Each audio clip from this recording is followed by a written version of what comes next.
Halo semuanya, kali ini kami dari kelas BC75 ingin mempresentasikan mengenai database pasien rumah sakit.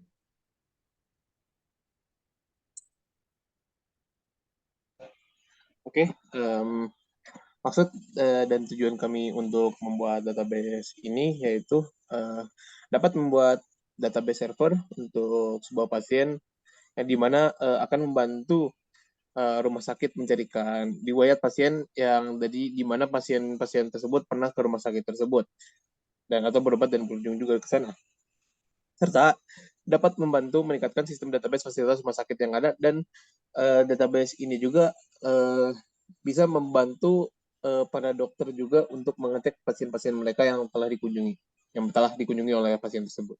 Yuk, lanjut.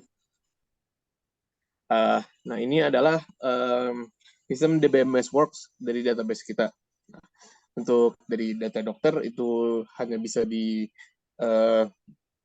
diakses oleh dokter, untuk data pasien itu hanya bisa diakses dan untuk pasien, dan untuk semua data-data dari data pasien, data dokter, dan data appointment itu semuanya berada di server.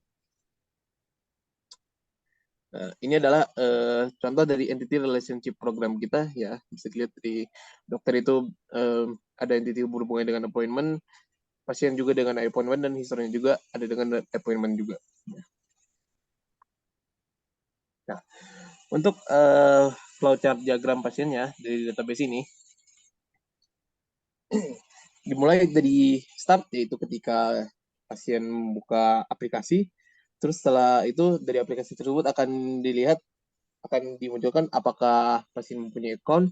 Jika tidak, maka pasien akan disuruh untuk meregister untuk dimasukkan datanya ke dalam database, dan akhirnya setelah selesai akan balik lagi ke start.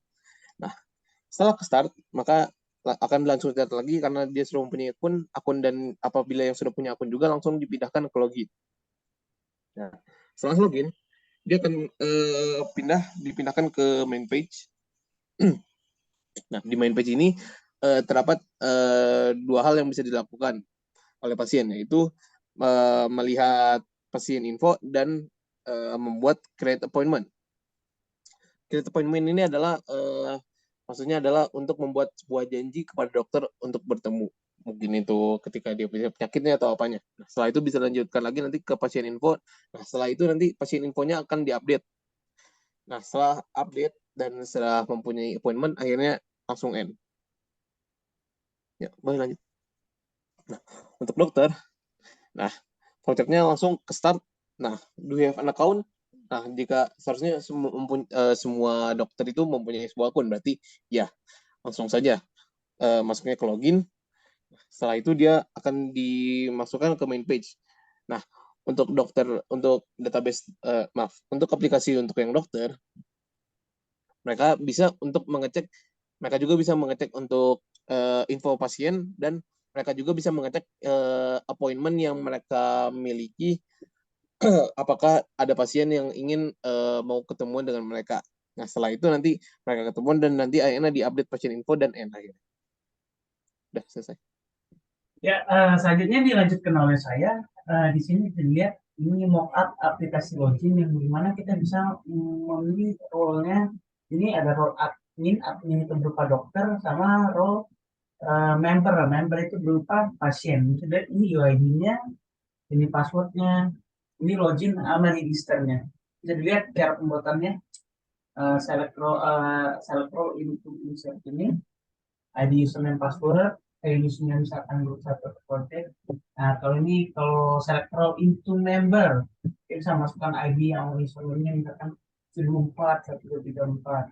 Nah, dari sini kita bisa melihat select ID member from ini adalah salah satu contoh inner join yang dimana dia mengambil data dari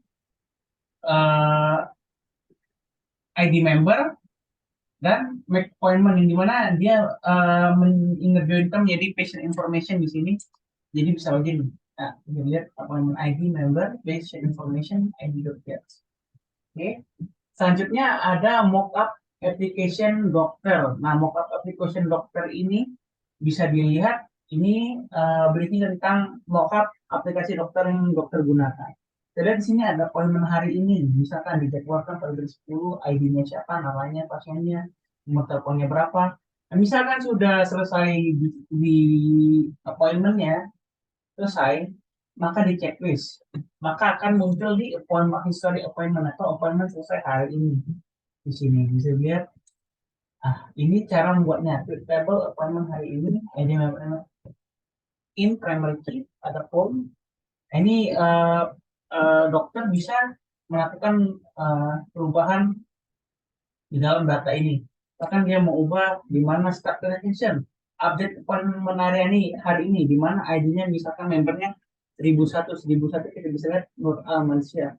Dia mau insert into appointment hari ini, misalkan segini, diubah nomor teleponnya berapa, terus tinggal komit. Nah, selanjutnya mockup patient, gimana mockup patient ini berarti tentang data-data patient. Kita bisa lihat ini ada beranda, make appointment sama history appointment. Nah, di make appointment ini dia bisa untuk uh, menunjukkan cara membuat appointment. Di sini kita masukkan ID member, time, terus date, spesialis, ini nama dokternya. Untuk ngecek kesediaan, kita langsung ngecek pakai tombol ini. Misalkan jam 9 nih, nggak ada. Berarti nggak ada dokternya. Kita ubah jamnya di sini jadi jam 10. Kalau udah hijau ini, cek, baru create appointment. Ini mock up cara pembuatan table create appointment patient ya. Selanjutnya dan rekan saya. Oke, sekarang kita masuk pada mockup registration patient. Di sini tuh terdapat 3 tabel, misalnya patient information, emergency contact, dan living place information. Kalau patient information itu terdapat nama, sex, email address, date of birth, phone number, and password. Dan untuk tabel emergency contact hampir sama dengan sebelumnya. Dan yang terakhir untuk living place information terdapat alamat, terus kota, provinsi, zip code, dan home number. Setelah ini udah diisi semua, kita tinggal klik create account.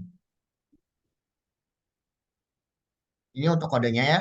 Yang pertama-tama kita bikin patient information yang terdiri dari ID patient, nama, sex, email address, date of birth, phone number, password atau passcode, dan alamat. Oke, next. Untuk tabel selanjutnya kita gunakan emergency contact yang terdiri dari ID emergency, terus name, lalu sex, lalu email address, date of birth, email, dan phone number.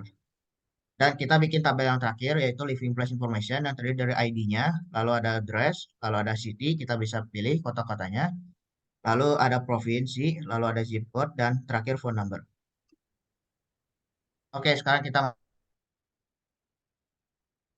masuk pada mockup history-nya ya. Jadi ini nunjukin history-historinya. Yang ada date and time. Jadi ada tanggal dan waktu, lalu ada ID patient, ada nama pasien, ada jenis kelaminnya, ada juga tanggal lahirnya.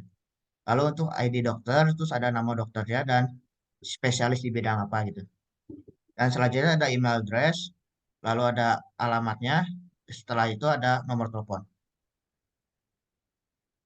Lalu di sini ada tabel email join yang setidaknya terdiri dari 7 kolom dan saya di sini coba untuk membuat data sebanyak 4 baris. Oke, next.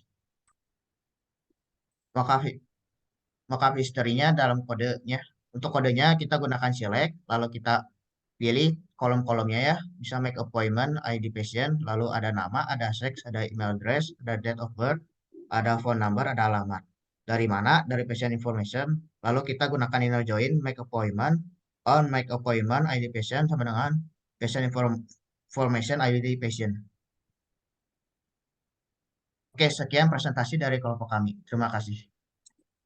Ya, sekian. Terima kasih.